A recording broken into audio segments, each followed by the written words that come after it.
안녕하세요. 뉴스와 사람들입니다. 19일 새벽 서울지방법원의 폭동을 실시간으로 목도한 시민들이라면 그야말로 트라우마로 남을 정도의 충격이었지요.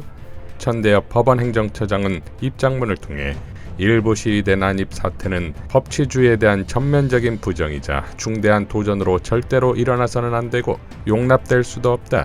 이번 사태에 대한 철저한 사실 확인과 엄중한 법적 책임이 따라야 할 것이다. 라고 밝혔고, 경찰은 서부지법 폭동 관련자 전원을 구속 수사하고 수사 전담팀을 구성하면서 체증 자료를 분석해 추가적인 불법 행위자, 이를 교사 방조한 사람도 끝까지 추적한다 밝혔지요.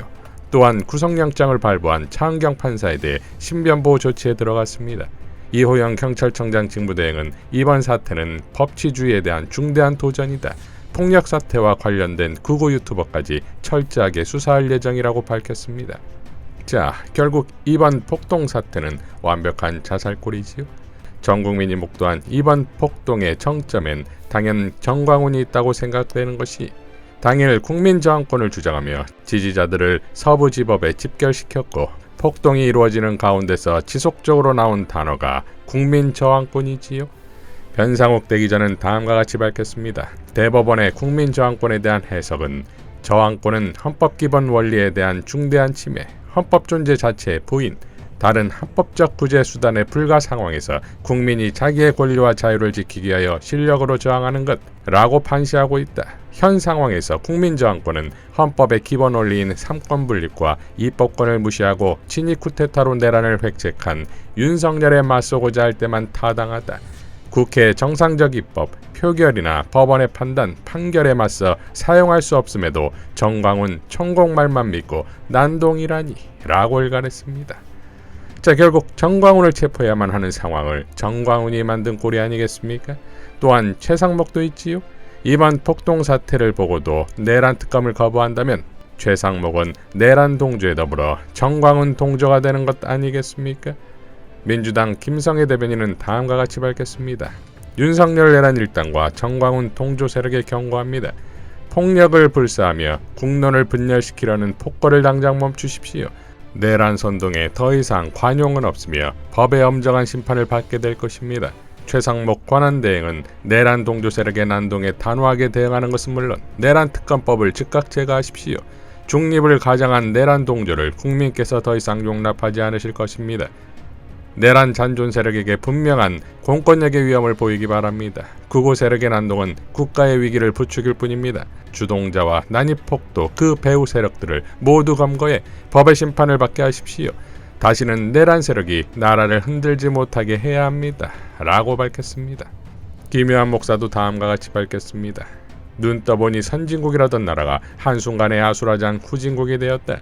2024년 12월 3일 밤에는 들이 국회 창문을 깨고 의사당 안으로 진입하더니 2025년 1월 19일 새벽에는 폭도들이 법원 유리문을 깨고 구속영장을 발부한 판사를 죽이겠다며 법원을 헤집고 돌아다니는 헌정사상 초유의 일이 벌어졌다. 전자는 윤석열의 말을 실행한 자들에 의해, 후자는 윤석열을 사랑하고 지키겠다는 자들에 의해 자행되었다. 결국 윤석열이 사태의 핵심이다. 하지만 윤석열 배후에서 그로 인한 정치적, 경제적 이득을 쌀뜰히 챙기고 있는 자들이 이 사태를 더욱 악화시키고 있다는 점도 결코 간과할 수 없다. 국힘당, 정광훈, 극우 유튜버들이 그들이다. 특히 서부지법 난입 폭동 사태는 법에도 없는 국민저항권을 부르짖으며 툭하면 소요 사태와 폭력 행위를 선동한 정광훈과 극우 유튜버들이 전적으로 책임을 져야 한다.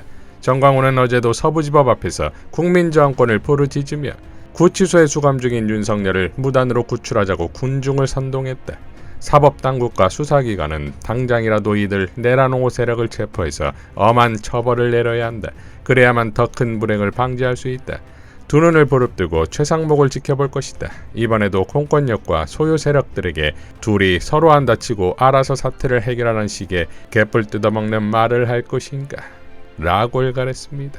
자, 국힘 역시 이번 사태에서 빠질 수 없지요. 노정면 의원은 다음과 같이 밝혔습니다. 법원 습격과 윤상현, 서부지법 습격의 전조는 어제 저녁 월담이었다. 경찰이 월담자 17명을 체포했지만 극우 시위대는 훈방될 것으로 믿고 더 대담해진 듯하다. 훈방 기대의 근거는 윤상현이었다. 내란 수계 윤석열의 호위무사를 자처하는 윤상현이 어젯밤 현장에 나가 확성기를 들고 이렇게 말했다. 젊은이들이 담장 넘다가 유치장에 있다고 해서 경찰 관계자와 얘기했고 곧 훈방될 것이다. 다시 한번 내국 시민들께 감사드린다. 이 내용은 다른 경로로도 급속히 시위대 사이에 공유되었고 이후 습격, 폭동의 도화선으로 작용했을 수 있다. 대놓고 몽둥이가 답이라 했던 윤상현이 법원이 침탈 위협을 받고 있는데도 침탈자들 훈방된다고 안심시켰으니 이것이 습격명령과 무엇이 다를까? 라고 일갈했습니다. 박태웅 한빛미디어 의장은 국힘당 김민전 의원이 백골단을 국회로 불러들이고 윤상현 의원, 오세훈 시장 등이 정광훈 목사에게 머리를 조아릴 때 이미 이번 사태가 예비된 것 아닌가? 최경영 언론인은 왜 구구 유튜버들만 탓하세요? 국민의힘이 뒤에서 받치고 있었기 때문이잖아요. 조선일보가 손을 잡고 있는 것 아닙니까? 직간접적으로 부채질한 윤상현, 김민전, 권성동, 김기현, 나경원은 이 폭력 사태에 대한 책임이 없습니까? 너희들이 바로 정광훈당 아닙니까?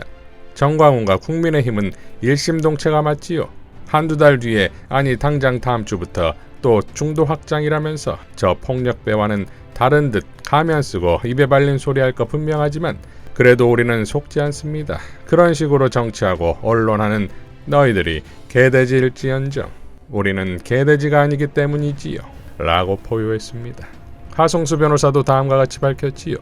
서울 서부지법에 난입한 난동자들 모두 체포, 구속하는 것은 물론이고 배후까지 철저하게 조사해야 합니다. 이것은 법질서를 유지하기 위한 최소한의 조치입니다. 윤석열을 비호하면서 사법부의 권위를 훼손하는 발언을 계속한 국민의힘 정치인들은 오늘의 사태에 대한 책임을 져야 합니다. 오늘의 사태에 대해서 내란 이후에도 법질서를 부정하고 법치주의를 부정하는 언행을 계속해온 내란 수계 윤석열에게 가장 큰 책임이 있습니다. 그는 하루속히 파면되어야 합니다. 오늘의 사태는 윤석열 파면의 필요성을 너무나 잘 보여줍니다. 라고 밝혔습니다. 박은정 의원도 다음과 같이 밝혔지요. 구속 오관왕 내란 위헌정당은 해산하라. 군합발에 입법부가 짓밟힌 것도 모자라 그 지지자들은 사법부를 난입했습니다. 참담합니다. 경찰과 사법당국은 내란 수계에 대한 적법한 영장 절차에 도전하는 자들에게 엄정하게 대응하기 바랍니다. 보수계열 정당은 오늘로써 전두환, 노태우, 이명박, 박근혜에 이어 현직 대통령 최초 구속 타이틀마저 거머쥐며 구속 오관왕을 달성했습니다. 저들 중에 넷은 내란을 일으켰거나 획책한 의혹이 있다는 공통점이 있습니다. 이쯤 되면 저당의 집권 전략과 목표는 내란과 독재 아닙니까? 국민의힘 1호 당원도 민주주의와 상권 분립을 부정하는 당의 전통을 충실하게 수행한 것으로 보입니다. 권위주의 군사반란 시절의 향수를 안고 제도권에 발붙은 무법 정당은 서부지법 앞 시위대와 함께 당장 해산하십시오. 우리의 민주주의는 시민들의 피로 이뤄냈습니다. 피로 이룩한 민주공화국의 체제를 위협하는 저들의 무도하고 무법적인 행태에 단호하게 맞서겠습니다. 반드시 그 책임을 묻겠습니다. 라고 일갈했습니다. 자, 그렇다면 과연 폭도들은 자신들이 어떤 죄를 짓고 있는지 알고나 했을까요? 신인규 변호사는 다음과 같이 밝혔습니다. 법의 무지는 용서받지 못한다. 대한민국 형법 제87조 내란. 대한민국 영토의 전부 또는 일부에서 국가 권력을 배제하거나 국헌을 문란하게 할 목적으로 폭동을 일으킨 자는 다음 각호의 구분에 따라 처벌한다. 1. 우두머리는 사형, 무기징역 또는 무기금고에 처한다. 2.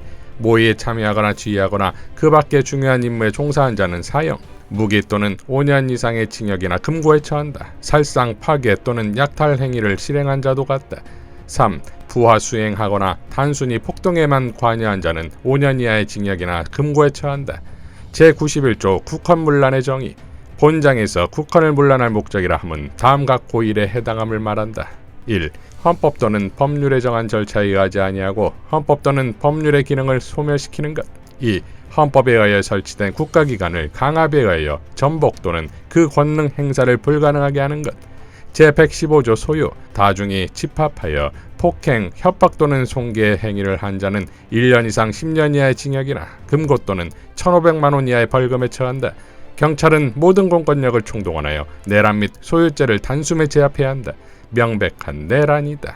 국민들의 안전 확보가 최우선 경찰의 사명이다. 국론을 분열시키고 대통령의 내란까지 정당화시키며 국가를 쪼갠 국민의힘 의원들은 배후의 죄를 반드시 물어야 한다. 이번에 정리하지 않으면 비극은 반복된다. 라고 밝혔습니다. 자, 결국 서부지법 폭동으로 폭도들도 정광훈도 국힘도 모두 골로 가게 되었습니다. 초유의 법원 폭동 사태에서 이재명 대표가 왜 국가 리더인지를 보여주는 발언으로 마무리하겠습니다.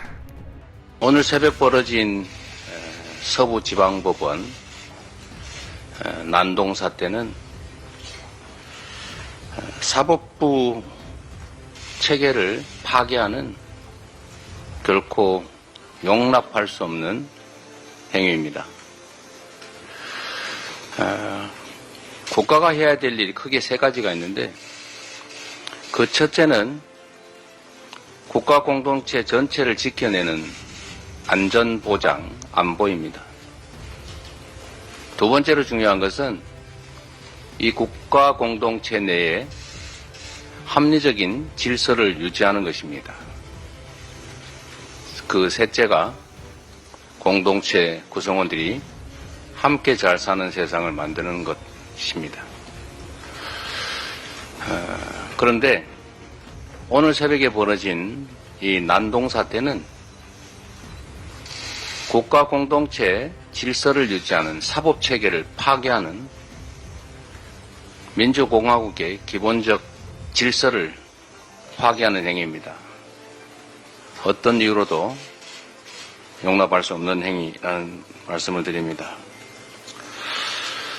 그러나 국민 여러분, 우리가 겪는 이 혼란은 새로운 출발을 위한 진통이라고 생각됩니다.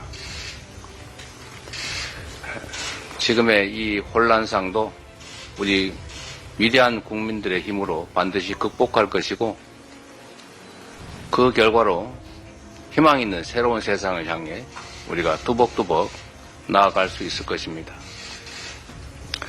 우리 국민은 언제나 위기를 이겨내왔습니다. 모든 어려움을 극복해낸 힘은 우리 국민들에게서 나왔습니다.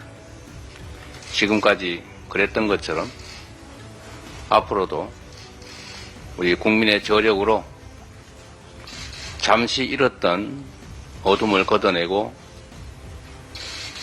새로운 희망, 더 나은 세상을 향해 나아갈 수 있을 것으로 믿습니다.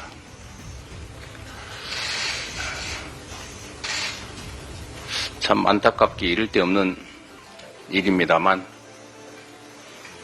그러나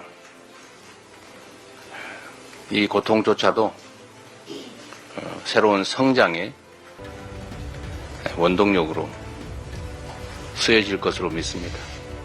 이상 뉴스와 사람들이었습니다. 시청해 주셔서 감사드립니다.